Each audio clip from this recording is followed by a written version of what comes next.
A successful tenant move out instruction list for happy tenants and to help you avoid court.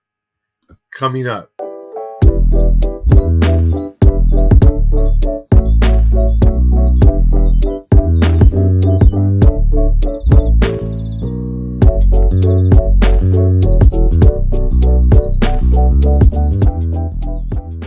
Hi everyone, this is Dr. Ernesto from AttaBoyCowBoy.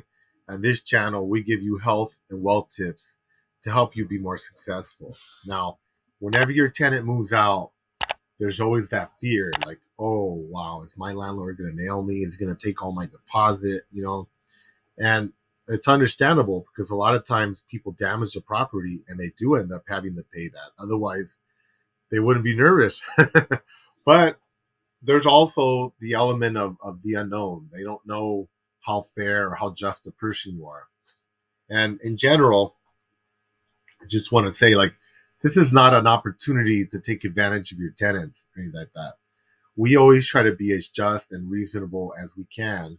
And providing the tenant with proper move-out instructions will really help with this process. Because, again, one person's perception of something could be totally different from another. A lot of times tenants will say, oh, the apartment is clean. I cleaned it 2-3 times. I go, oh, great. I'm thinking that's great. Now we don't have to clean it.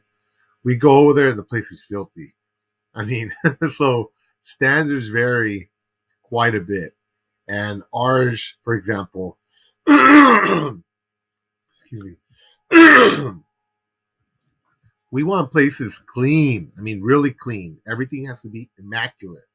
So we make it easy by just making a list and present it to your tenants and have them start working on it. That way there aren't these unknowns. You know what I mean? Because some people don't know they're supposed to wash certain things. And when you bill them for it, they're like, what do you mean? Well, it was on the checkout list. So it's really going to help you not have problems with their tenants. It's going to help them feel more comfortable, make the move less stressful. I remember I read one time that moving is the second most stressful thing that people do in their life. And number one was a death in the family. So just to give you an idea of what your tenants are up against. And I understand that when we feel a lot of stress and heat, and sometimes people get angry, and so if you make it easy for them, reduce the unknowns and the variables.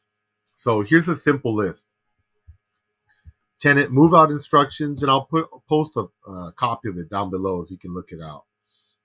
You can check it out. You can add stuff, subtract. And I put my phone number on there. I X'd it out. You can put your phone number. And then I put an address where we have them drop their rent. So we have them drop all their keys there as well. You can fill that in with your information. We make it clear that if they don't give me the keys, they have not legally checked out the property and they're going to be charged by the day. That happens a lot where people are like, why are you moved out? Oh, I forgot to leave the keys. Well, legally, they haven't moved out. So when they see they've been subtracted 2-3 days from their rent, from their deposit, they're pissed. But, it's very clear. That's what the law is. If they haven't given you the keys, you legally cannot go in there and start cleaning or showing the place or whatever without permission from the tenant. So it's best to just be very clear in everything, even if they don't like it. People don't have to like it. That's just what the law is. We have to follow the law. So make it clear. And then I have general instructions here. They need to leave a forwarding address so you can send them their security deposit itemization form. Now, in California, you have to mail that deposit within 3 weeks. It can vary. It has to be postmarked within that time. So I should probably add that in here. Now I'm talking about it, I probably will, so they can know when to expect their deposit. And then it says return all their keys, garage monitor remotes, garage gate keys, etc. And then they have to make sure they pay the rent. A lot of times people don't want to pay the rent.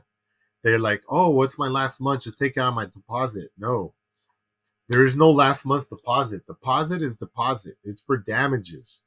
So this helps a lot right there, just having that in writing. Because a lot of times they don't want to pay the rent. You're like, well, they're telling you just take my deposit. So you can't do that.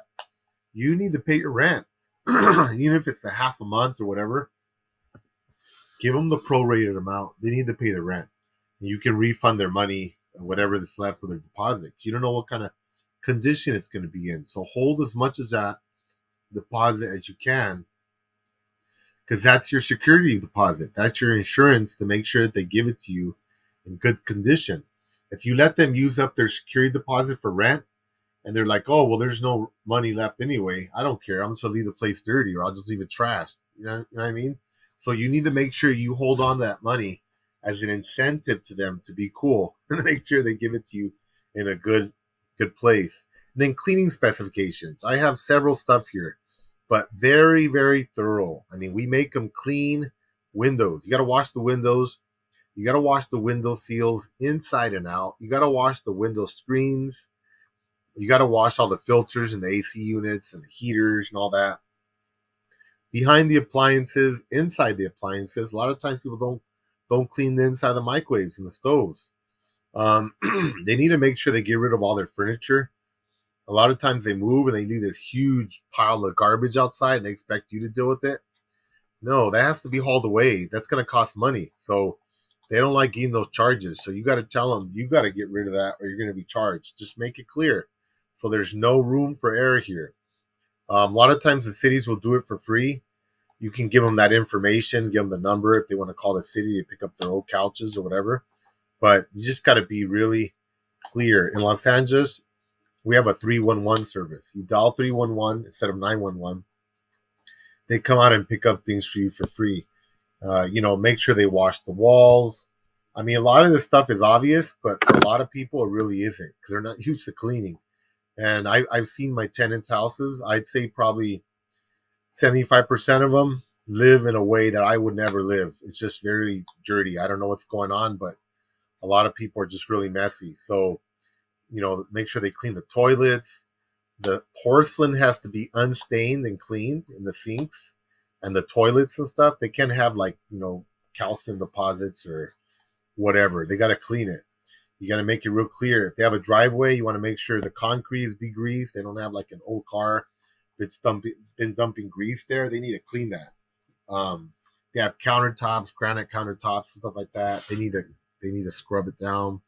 Smoke detectors, the bulbs, they have to have batteries in them that can be working. A lot of times people pull them out because the batteries die and they don't want to buy a battery. So make them buy the battery and make them put it back up to make sure it's functional. And if you have it on here and they don't do it, then when you have to bill them because you had to pay someone to do it for them, it's not a surprise because it's on the list, right?